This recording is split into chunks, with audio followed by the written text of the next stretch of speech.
Welcome to Lunch Hour Legal Marketing, teaching you how to promote, market, and make fat stacks for your legal practice.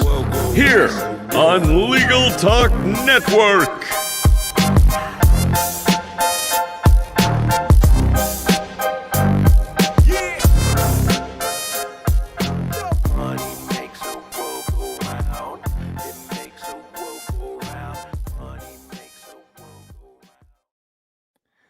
All right, everyone. Welcome to our first ever episode of Office Hours. We have no idea if this is going to go well. I am already getting an error from StreamYard that says an error occurred on air. This is usually temporary. Wait a moment, then try again. So I hope someone out there in the internet is hearing me. Guy, great to see you. I'm really excited about this. You hear me? It's like a good marriage here. What are we doing here? What are we doing here? So the intention is to bring amazingness to our audience.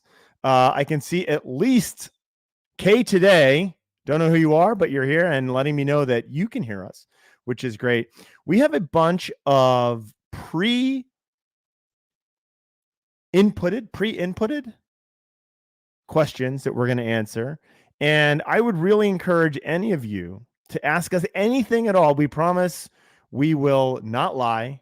We will not make things up. If we don't know the answer, we will look it up and hit you next time. Yes, this is not about us. It's about you. Us is the podcast. Us is the podcast. All right. Mr. Lockwood, do you want to throw a question our way?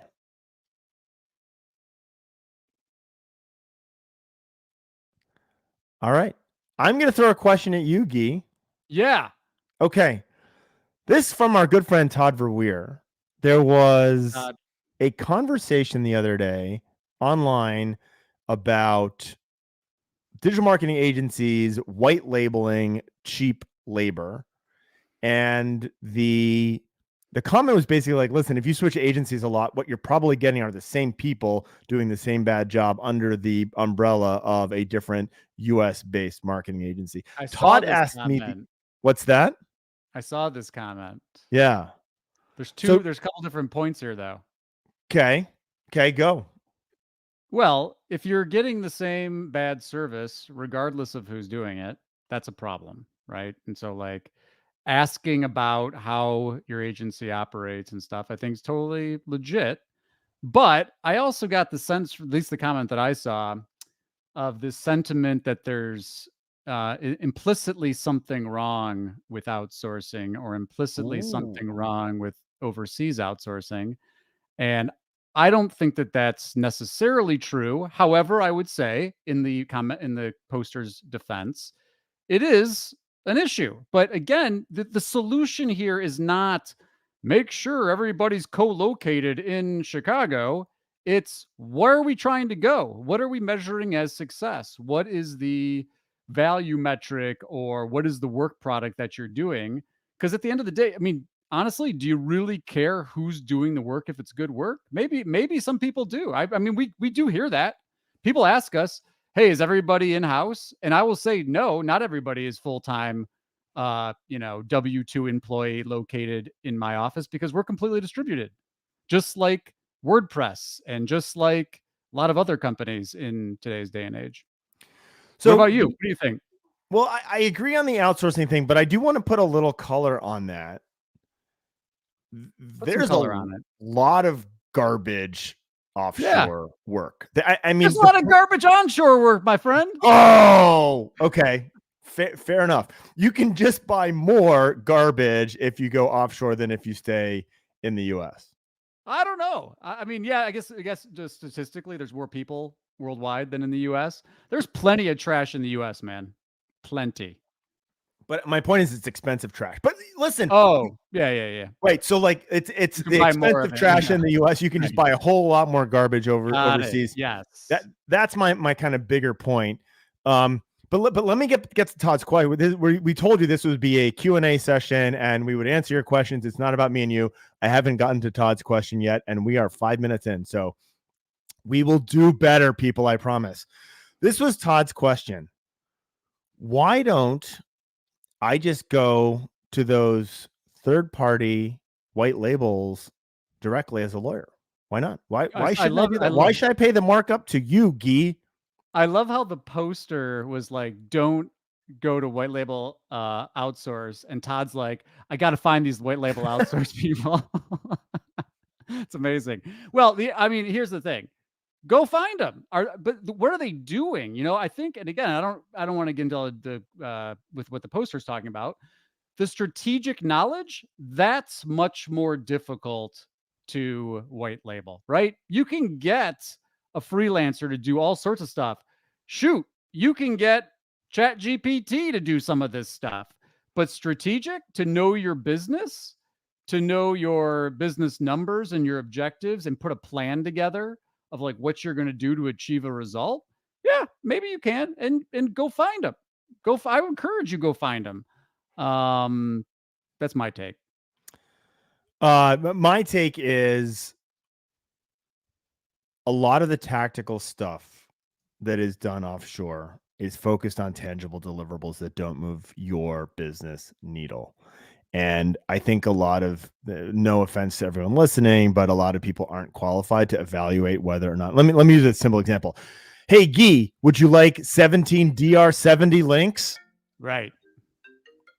That kind of stuff. Yeah. Like that's very easily offshored or onshored, but like, is that the white label work that's what I see offered all the time, right? You probably get 10 or 20 of those emails a day.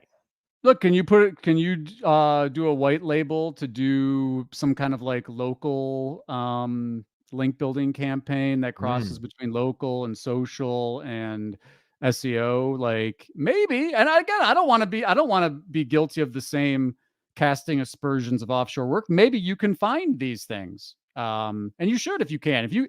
If you can, how about this? Just like everything, if you can find a high quality whatever and get it at a much lower cost, you should try to do that. I think things like digital marketing expertise, it's tough. I mean, we do this every day and look for people all the time and try to both full-time and freelance, and it's hard. Yeah. I think the end extreme on this is the white label. The opposite end of the extreme on the white label is the local person who is getting engaged with the community, building links locally, etc. Which the opposite end of the spectrum is in-house, full-time in-house team. Yeah. Okay. So yeah. And my point is they're local. They're definitely not white labeled, and you're working very, very closely with them, right? Yep. We got some questions here. All right, hit it. All right. You read it. Okay. Well, so Hunter, if you still have ski goggles on, I want you to go back to the mountain. Hunter showed up yesterday to a meeting with us with ski goggles on in a lodge. We'll see. I hope you're not listening to me and Guy talk legal marketing from the slope somewhere. Anyway, here's the question. It's been a while since y'all, I love y'all in here. It's been a while since y'all covered this topic. I'd like to hear y'all's opinions, whether bad social media content, generic, not helpful, constantly promotional, etc., is harmful.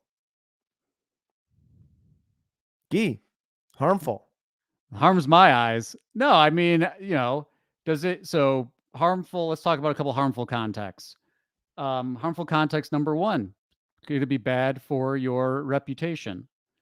Could be, right? It could make people be like, yeah, they're just cranking out generic useless stuff, or they're just copying and pasting from a ChatGPT prompt. Who wants to engage with that? So I think that could be harmful.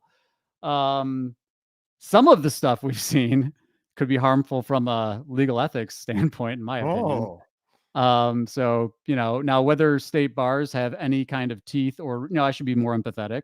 State bars, whether they have the resources to police all that stuff, I'm doubtful of. But I do think that we're going to see more of that. I think you're going to see more regulation coming out eventually. It's an election year, but I think that even here in the States, you're going to start to see some more priority around what's okay to be posting. But if it's just generic, you're just posting stock images. I think the biggest risk is that people are just like, meh, this is what a lot of firms are doing. I think it's harmful if you and a bunch of other lawyers in your community are posting the same thing on social media. Like that looks really bad. But I think most of the time it's pretty benign, right? I think, you got your stock image of the Statue of Liberty on the 4th of July and your firm page is posting that out. Probably more useless than harmful, in my opinion. Conrad?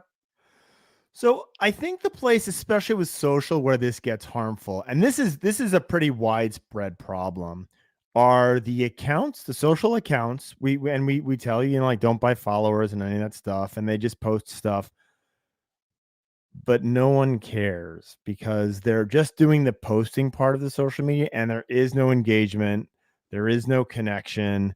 It's just out there. And what happens often is after 3 to 13 months, the firm's like, well, this is doing nothing. So the enthusiasm for continuing to engage wanes. This happened a long time ago with blogs. This has happened to your blogs and my blogs too, right? It used to be blog, bloggity, blog. It's the SEO thing that you can do. And I used to write a blog post at least once a week. That was part of what our marketing was. I'm not sure when my last blog post was, but it was not recently. And this stuff starts to look abandoned and dated. And I do think that is a problem. I literally got a call from one of our largest clients yesterday, day before, where they want to remove the dates on their blog posts because it's very clear that they haven't written anything of interest in the last 12 months. And I think that's a problem. I don't know if that's one of the first things you scan, Guy, when you're looking at content, but when was this written? Oh, the last blog post. I mean, I'm guilty. I can look it up right now. We're posting once a quarter, maybe. Right. Yeah. And so it makes, and so that's blogs, but that can hold true for Twitter. Like my Twitter account, I haven't touched it. Actually, I don't even know how to log in anymore. That's not a good look. Right. It's not a good look. And so I do think it does become problematic when you try something and abandon. We're all about like, try this, try that, but like, right. Yeah. I guess the other thing, the potential thing that you could think about here is, is it harmful in terms of your reach because the algorithms they're not going to reward you if you've just got a bunch of broadcast stuff on social media. But I think is that harm? I mean, quote unquote harm. So anyway. All right. What else we got? We got some other ones in here. Thank you all for showing up and putting, here we go. Charlie Mann. Thanks for coming, Charlie. What SEO strategy that used to be popular but isn't anymore do you wish law firms would put back near the top of their marketing plan? Conrad, what do you got? An SEO strategy that used to be popular. It seems like he's thinking about something. Yeah. Charlie's a thinker. Can I say asking for real reviews? Ha! Asking your actual clients for reviews. That's kind of an underhanded way of me complaining about Google. I think you and I have a bias that I've got mine. Go hit it, because while you come up with something brilliant, I'm gonna rack my brain for a insightful answer. Or I'm just gonna be like, yeah, I agree with Guy. Mine's not brilliant at all, but it's very predictable. Guess what's not popular right now? Link building. Oh, fine. But it's never been popular because it's been popular with me and you, but like it's always been hard, and so agencies don't do it. Oh, but it just in the SEO world, people, and this is why we get these emails about these DA90 backlinks, because links were like the thing, right? I mean, it used to be primarily links, remember PageRank? Yeah. Now again, I say this kind of in jest because it's always been popular to me, but recently it's not been popular. People are down on SEO too. Like I don't blame them. I mean, it's hard and it's expensive, and especially if you're going after competitive lower funnel head terms. Maybe that's one, right? Get outside the head funnel game. Go back to old school like long tail stuff. Here's one that I don't know how. I think it's been popular, but I think people have really been talking about it recently is barnacle SEO, or quote unquote new terminology, parasite SEO. Go get involved in forums, and not to spam them, but to show up in forums that are ranking highly for target queries. Reddit, Avo, Quora. Now, they're supposedly they're dialing this dial back, but gosh, they seem to be showing up a lot. And so that's kind of Barnacle SEO, Will Scott, shout out. That's something I might get back to. What else you got? I had dinner with Will the other day in Seattle. It was fantastic. His kids were He's a great looking guy. He is a great guy. You know what? Will got me slightly inebriated in New Orleans one evening and convinced me to start Mockingbird. True story. That's awesome. And by the way, while we got Charlie up on the screen, I got to give a shout to Charlie for his invitation to Law Firm Alchemy's Genesis Mastermind. If you have the opportunity to get to know Charlie and Law Firm Alchemy, you should. Super valuable stuff. Thanks again, Charlie. Really enjoyed my time there with you. He's flexing on me because Charlie didn't invite me. So yeah, well, noted. Totally. Well, now Charlie's going to feel bad. So my answer to this question, I'm glad you kind of went on for a while. I got to think about, rack my brain, and I'm actually stealing something that you shared in the most recent pod, I believe, which was the college scholarship done well. And so I'll walk you through the history of the college scholarship. There was a time at which everyone thought .edu links were the best thing in the world, and they never were treated differently, at least according to what Google says. But everyone is clamoring for .edu links, so people started doing scholarships. What happened is these colleges got inundated with low-end scholarship offers, and they would have a page that was basically a link spam page, like one of the early things about SEO that you learn as foundationals. Like if you have a page that's primarily links, the links on that page aren't all that important, which is exactly what happened with these scholarships. However, go deep on it. So Guy, you talked about a firm that has gone deep on scholarships. They're using it to get PR. They're using it to be involved in the community. They're using it to get backlinks. That stuff is kind of great. Go sponsor a National Speech and Debate Association team locally or teams locally and get the backlinks on that stuff. Do scholarships for those people. Send them off. Like do scholarships for the if you have a high school, you'll probably have a FIRST robotics team nearby at some of your high schools. Go sponsor those people, right? That's a self-centered thing because my daughter does that. But go back to the scholarships. Go get those edu links by actually being involved instead of just having your link thrown on a page with 745 other law firm links. Yeah, local scholarship. And and Matthew's got a good question here we'll get to, but the buzzword affinity is going to come up. Yes. So you serve a segment of your local community. Say you're super active in like the local bicycle organizations. Do a sponsorship or a scholarship that you have to be in one of these organizations to be eligible for. And guess what? They're going to spread the word. And guess what else? Who do you think they're going to be thinking about when one of their members gets into a bike accident? You, the person who's sponsoring and doing the scholarship for their organization. All right. I want to go back to Charlie's follow-up. I'm thinking back to the days of offsite blogs, really specific keyword targeted content 5 to 10 years ago stuff. Guy, you want to? You know where I want to go with this. I'll give you an opportunity to say something different, but go. So go. Well, I would say be very, very careful. Now, I'm gonna because I know where you're gonna go. Well, I don't know where you're gonna go. I'll give you. Yeah, you do. Give the positive. You know exactly where I'm going. I'm gonna give the positive. Oh, you've got a real local blog that you can contribute to. That's topically relevant. I'm gonna pull one out. People are gonna be like, that doesn't exist. I'm be like, well, maybe not, but maybe it does. Motorcycle laws in Delaware.blog. No, not that one. But if there's like a local business that maintains a business blog, and I think this is rarer and rarer to Conrad's point, a lot of people are getting away from writing. But if you can find one of those and you can contribute content there and it's local and it's real, I think that's super valuable. I'm not talking about buying guest posts. I'm not talking about whatever URL Conrad just gave. I'm not talking about spamming comment boxes on offsite blogs.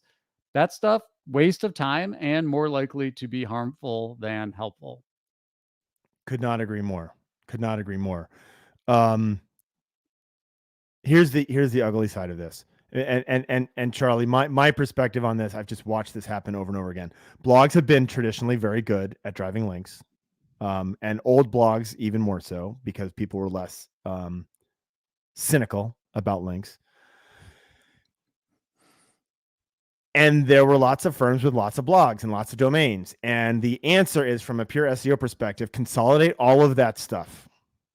Consolidate that onto one single, very, very strong domain. And we've done this over and over again with clients, and it works. I got to tell you, though, be careful, because Google specifically identified this domain reputation stuff in their latest spam. Yeah, but okay, but hold on. I don't think this is a problem, because what they were talking about was going to go buy an old domain and then merge it. Right. But if you've got an old domain that you've been doing a lot of link building to, and you come around and you're like, let's merge all these domains, you might pull some nastiness from the backlink profile onto this new domain. Okay. Oh, those are two separate things. So let me break this into two different pieces. What Guy's referring to initially is like the recent conversations about Google spam and like buying domains simply for their historical backlink value. Right? Well, hold on. What if you have an old domain that you've done a bunch of SEO and you've done a bunch of backlink building to, and it's not great? And it's yours, you're not buying, like it's controlled under the same GoDaddy account. Yeah. I don't see that as being a problem. How about this? If you had two domains, you own both of them, and one of them had a manual action, would you still migrate everything across? I wouldn't migrate everything across regardless, right? Yeah. So right. in lots of so doing it with not just kind of blocking things over, doing it with nuance and looking at legacy content and duplicate content, like all that. Like, this is not just like we're going to put these two things one on top of each other. There's a process to go about doing this the right way. And go find a white label outsource offshore company that can do that properly. Yes. These are big, messy projects that really require page by page analysis and management. But I do think, Guy, as broad brushstrokes, what still exists in the industry, widespread, especially in more corporate law, is the Smith & Jones law firm, and then they've got 17 different departments, and the 17 different departments, 4 of them started their own blog, and they've been writing on that blog, and they've probably given up because nothing's happened, but like they have a reasonable backlink profile. Put that shit together. Consolidate that.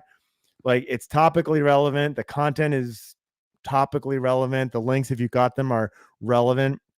Unless you outsource your link building to get all those DR70s. But game on, right? Go get it. That's my my rant on this multi-domain strategy that really I continue to push towards consolidation. All right. LHLM face. Tony, the face tattoo. You know what? I'm not. Here's the question, Conrad. When is the LHLM face tattoo getting added to the swag stack? I like that. By the way, thank you for the sweatshirt. That was super cool. Man. I'm over the top on my LHLM swag right now, and Guy's flapping in the wind, which fine. I only wear it for the show, man. This is the show. No, I failed. I got a hat here. I'm gonna put my hat on. I had to take it off to my headphones on. I have no ink. I've never gotten a tattoo. I can't see that ever happening. Well, you can get a fake one. You can get a fake tattoo. Yeah, but so the Mockingbird logo is so good in and of itself. If I were to get a tattoo, that's where we would go. But I'm pretty sure it's not going to happen. And it would not be a face tattoo. All right. Tony. Next question. Thanks, Tony. We don't want to waste all these good people's time, though. Well, I like this. Go ahead, Guy. Matthew, great to see you. Thanks for showing up. What are some good examples of law firms using brand affinity marketing?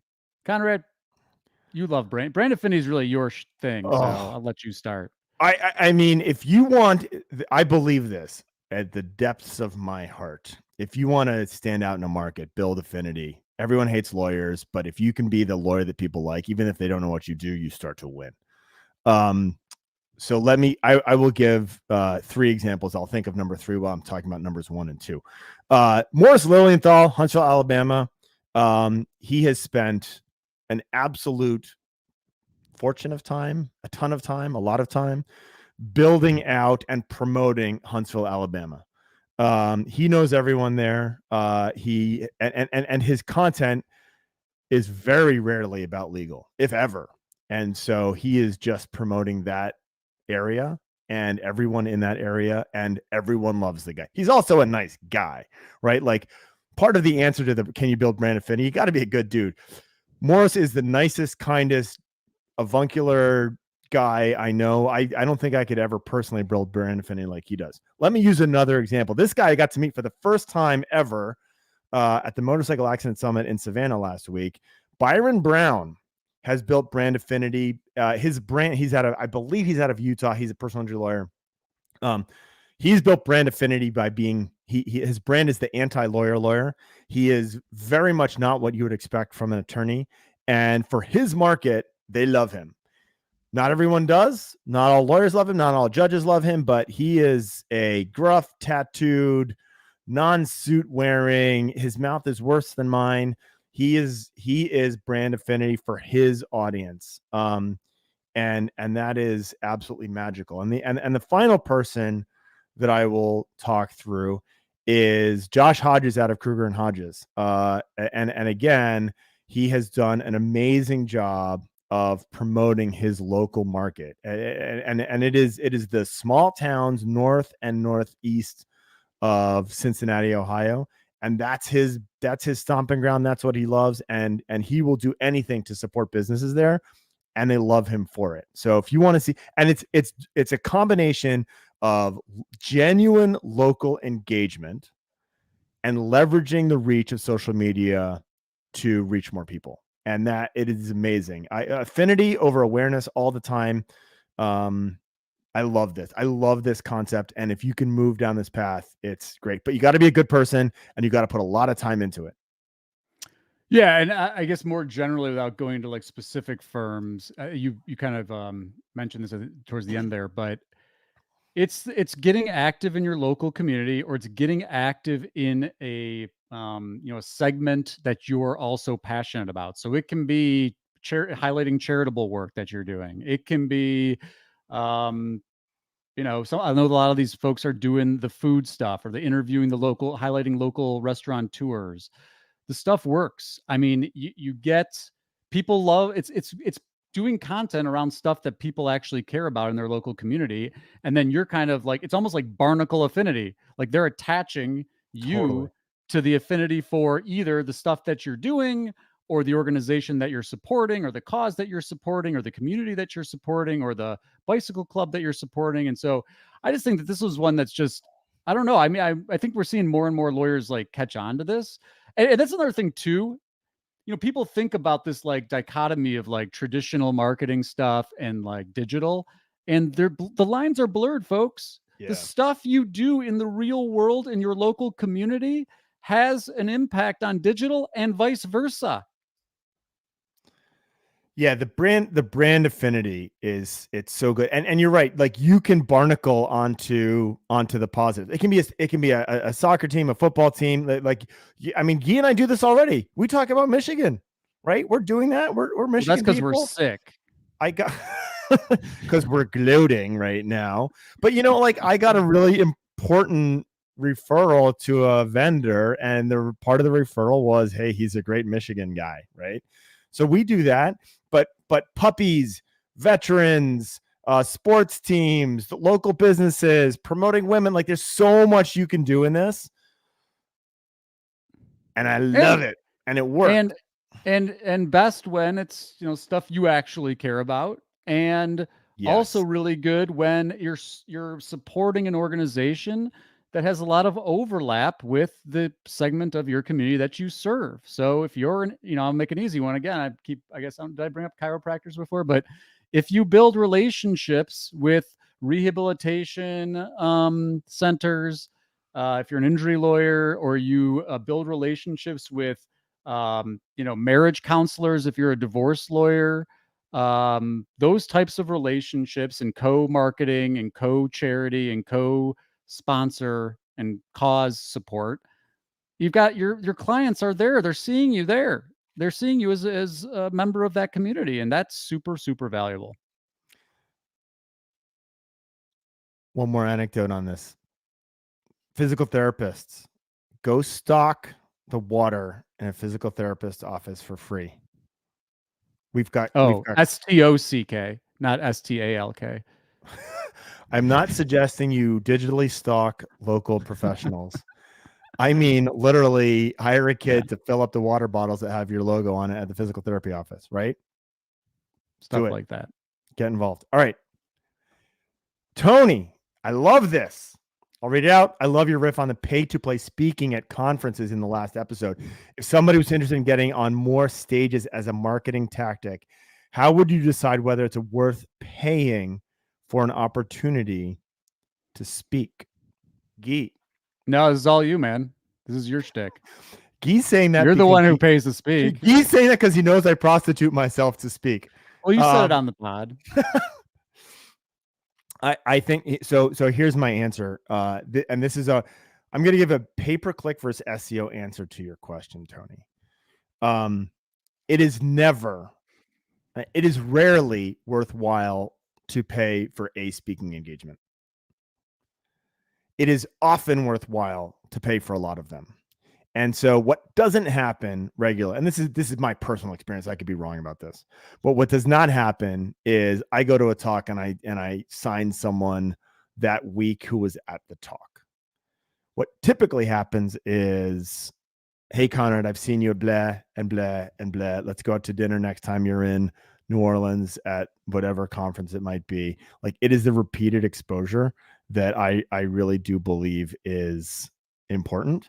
And the other part of the repeated exposure is you got to get great at public speaking on this, right? And I would take early on. Actually, Guy and I just had this conversation with a state bar.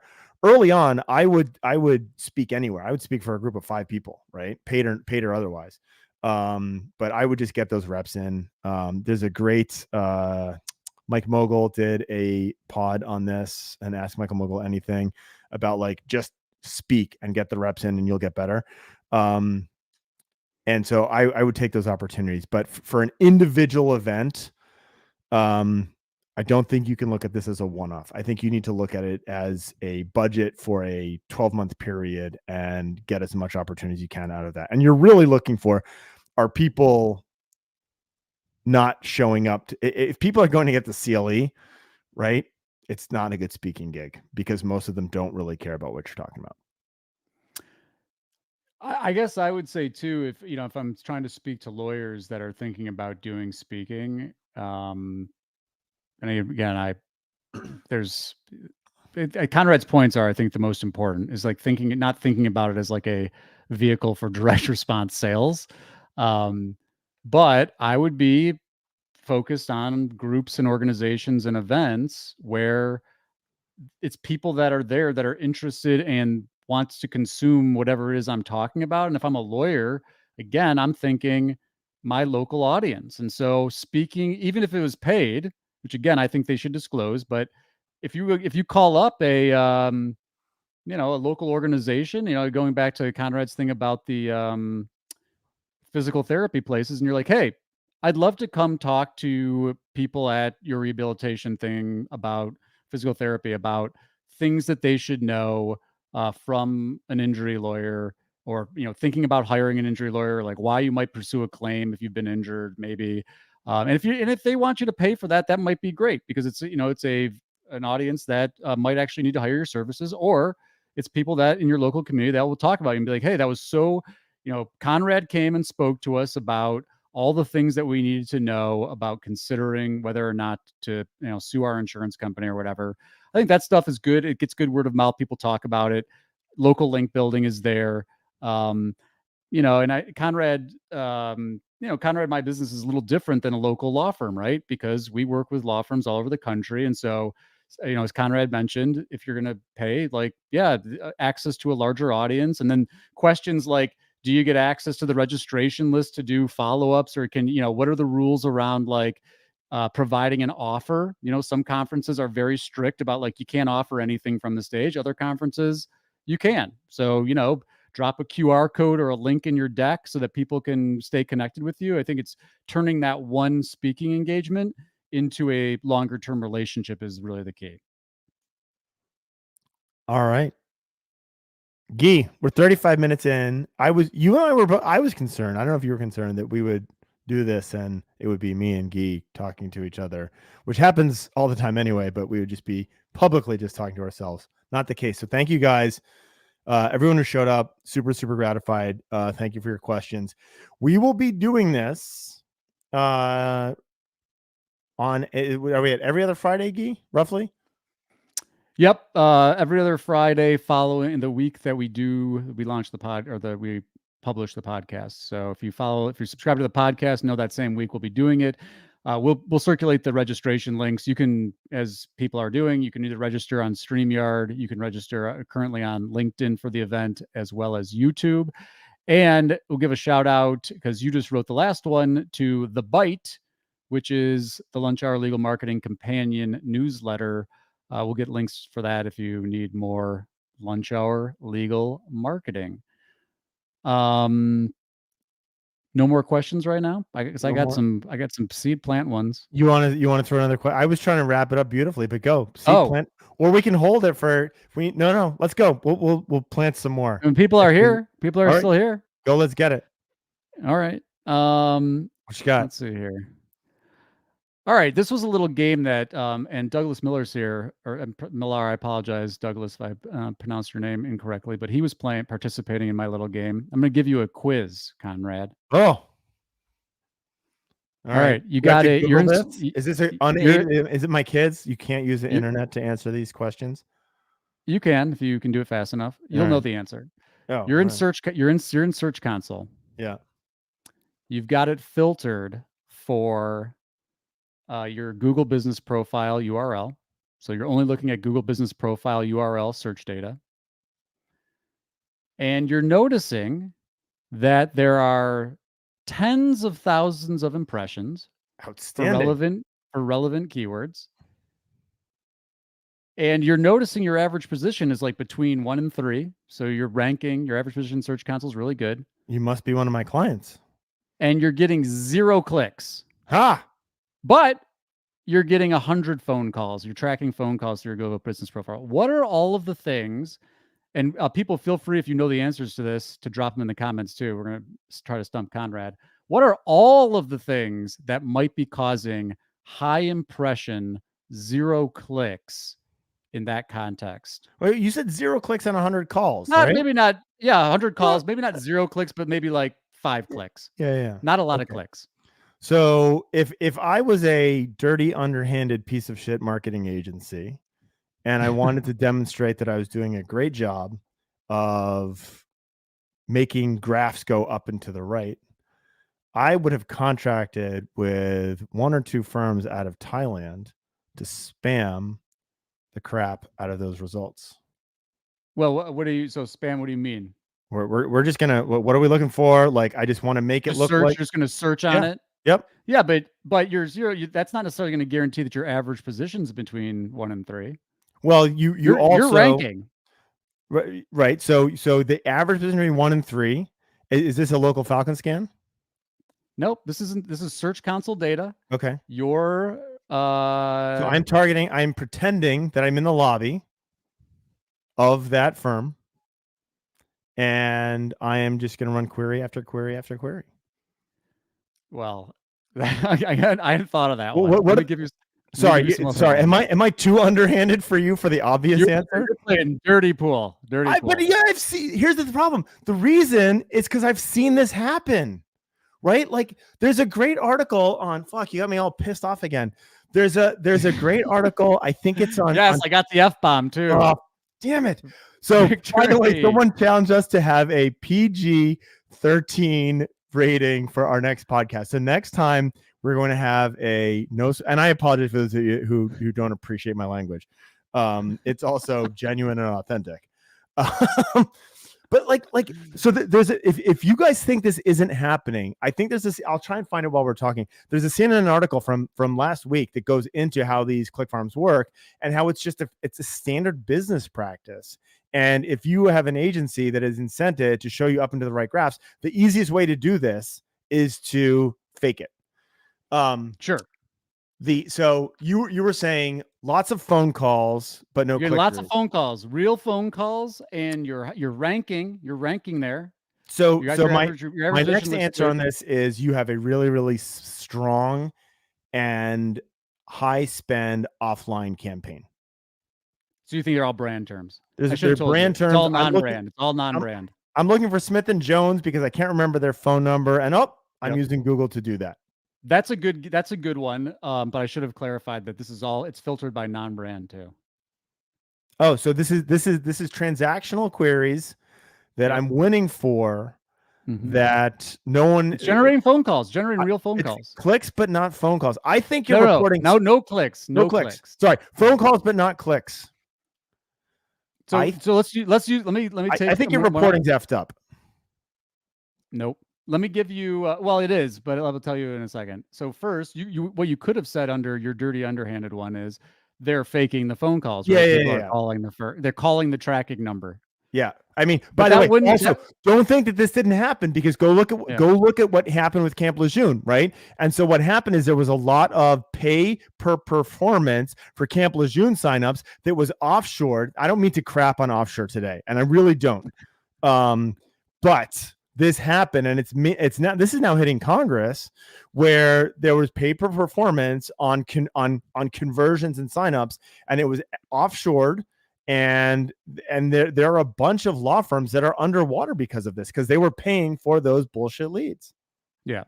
Mine's not as fancy as all the stuff you're talking about. So the first thing is that people spot check rankings, right? So people are running up impressions, they're not clicking. Rank trackers also run up impressions. So the impression data itself is typically inflated. Okay. The second thing that happens though is that real consumers, they do a search and they don't click. They just call because they're looking at a local pack and you've got reviews. And this is the one that's always shocking to me, is that the real tracking number from searches without clicking through. Why is that shocking to you? I just think you're gonna do more vetting, right? I mean, I guess I'm too much of a vetting person. I'm thinking you're gonna click through and learn more about the firm, maybe call 5 different firms. But if you don't know a lawyer and you're doing a search and a lawyer comes up and they got 10,000 reviews, maybe it's a lawyer that you're familiar with because they're doing offline brand or something, and you call without clicking through. And we see this a lot. I'm always how is it? And that's what I posted. The one I posted the other day was 30,000 impressions, no clicks, and 100 phone calls. And these are qualified calls. Now, the 30,000 I think is high because of the things I talked about, right? Yeah. Spot checkers, rank trackers. I think some of that's going to be your click farm stuff, right? There's not clicking on. They're clicking on other listings, not yours. So that I think is super valid, right? So the people that are trying to manipulate organic click-through rate, they're not clicking on your listing. They're running up impressions and clicking on somebody else's listing. Right. And so Guy, just for our listeners, explain why someone would do that, because it seems like it wouldn't help. Why is that a tactic that is being used widely by some underhanded SEOs? So the first thing is that if you followed any of the Google antitrust hearings, you saw that the real quote unquote magic of what Google does is it learns and trains its algorithms on the clickstream data. So Google's we're going to tell our machines to adjust and serve listings based on what pages are getting I'm gonna oversimplify, but getting a disproportional number of organic clicks versus maybe some of the other sites. Because in theory, it makes sense. Someone does a search, they click on a page, they use this in Google Ads, that tells Google that like, hey, they clicked on this. There must be something good because it generated their click. Now, keep in mind, there's a lot of other stuff going on here. And I don't want people to leave here and be like, Guy said that organic click-through rate was a direct ranking factor, because Google says it's not. And I have no reason to fight with them about that. You don't believe that, though? I do believe they are using clickstream data as part of their sauce for sure. I don't think amongst SEOs who actually are doing SEO work, meaning people who know what they're talking about, I don't think that is in dispute among the industry. Well, there's a nuance, because they're like, it's not a direct ranking factor. That's the nuance. Yeah, right. I make the same face. But here's another thing that it does is it also, if you search a keyword plus a brand, Google will auto suggest the brand even for the non-brand query. That's why sometimes if you're doing a search for personal injury lawyer, you'll see firms like Morgan & Morgan show up in auto suggest. Sometimes you'll see them show up in the related searches at the bottom of the page. Sometimes you'll see firms show up with the knowledge panel 1 box for non-brand terms. And I do think that we saw, I'll be completely transparent. I didn't pay for it, but an SEO that I know, he was like, hey man, he's like, you want to see something cool? I'm like, sure. I know who you're talking about. He's like, give me a search query and give me a page on Attorney Sync. And I'm gonna get myself in trouble. You know, if John Mueller's watching this, he's gonna de-index my site. But and so I gave him that. By the way, he's not watching us. I hate to say that. Right. And for a year, our page ranked. And guess what else happened? When you searched on an incognito browser from anywhere, you saw law firm SEO services Attorney Sync in the auto suggest and in the related searches. And I was like, wow. So that was all the proof I needed that clickstream manipulation works. But that's a good point. That it could be a cause of the scenario that I was discussing. Yeah. All right. Is that it? What else we got? We talked bad social media. You know what? This is another one. Ron Latz actually was bringing this up on LinkedIn. Give Ron some love. Hey, Ron. There he is. Thanks for being here, Ron. A post on LinkedIn here. And I'm going to try to distill it down. But I'll be completely transparent here, since we're in the trust tree of office hours. We recently lost a client because they were like, positive feedback. They're like, we love what you guys are doing. We're bringing it in-house. And I was like, cool, that's great. You know, so this is kind of the opposite of the offshore thing. Sure. But the problem is that they want to find one person that can do everything. And that's why I call it unicorn hunting, right?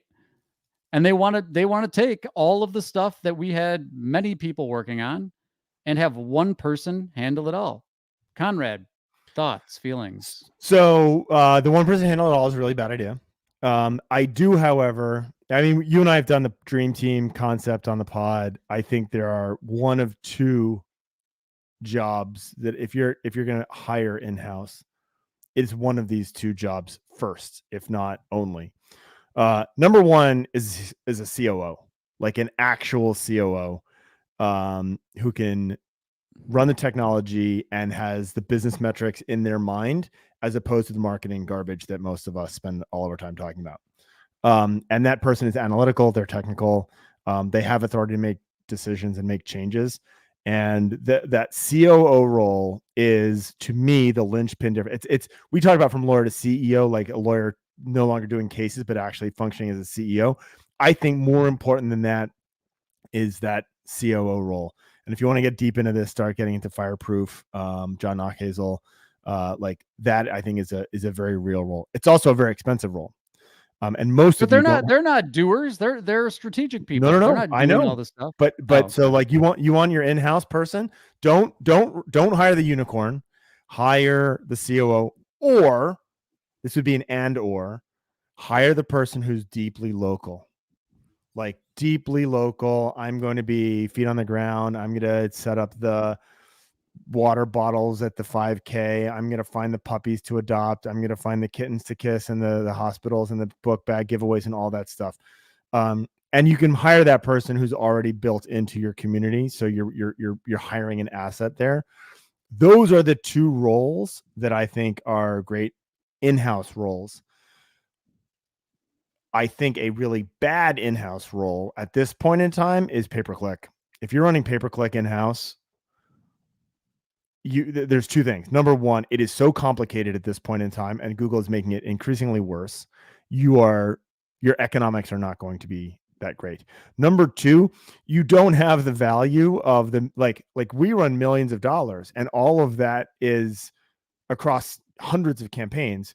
All of that data is utilized to optimize across the system as opposed to a one-off silo. And so running pay-per-click in-house, that is in my opinion, and this is self-serving answer, but like bad idea. All right, Charlie Man's got a question. Maybe this will be our last one as we're coming to the end of the hour. What is your standard opening in chess if you're playing the white pieces? I'll be honest, I open the same way every time. I had to look up what it's called because Charlie is a superior chess player in terms of knowledge than I am. But apparently it's called the Trompowsky attack. That's I was looking at the board here. That's what I always do. It's basically your... Is it knight moving forward left? It's your D4 pawn and then your BG5. So it's pawn and bishop. Charlie, what's yours? I'm a horrible chess player. I don't know that Charlie's still here. We didn't get to what we were talking about. Underhanded marketing agencies. Maybe we'll follow up online. I'm not a good chess player. I do like playing against my son who now 9 times out of 10 can win against me. All right. Final thoughts for our inaugural office hours. There he is. Vienna game. All right. Is that a sausage? Vienna sausage. Final thoughts. Thank you for showing up. I did not know if it was going to be Guy and Conrad talking to ourselves, which was always a possibility. We will be back on the regular and see if this was useful enough for you guys to want us back. The only way we'll know that if you show up again. But thank you. Really appreciate it. And Guy, I will always take time to spend an hour talking silly tech with you. Everybody have a great weekend. We really do want to hear from you, though. If you got feedback, you can DM us if you don't want to post it publicly, but we want to get better at this. It's our first crack at it, maximize the value. Thank you all so much who have supported us by subscribing and following the page on LinkedIn. It made it possible for us to live stream there. And we truly are grateful for your time and attention because we know how precious it is. Conrad is going the share route. Yeah, maybe I should be a little more formal with my name. Yeah. I like to think if he was going the share route. I'm just trying to brand me as Conrad, right? We got Conrad Hilton, and I think that might be it. Joseph Conrad. I have a nephew. Named Conrad? Mm-hmm. You are the only Aguirreos that I know. I also have a friend whose father is a Conrad. All right. They must talk a lot. All right. Thank you, everyone. Thanks for joining us. Thanks for listening to our banter. And Adam, Allie, most importantly, thanks to you guys for pulling this off. You should know this would not have happened without the background assistance from both Adam and Allie from LTN. Super grateful. All right. We're out.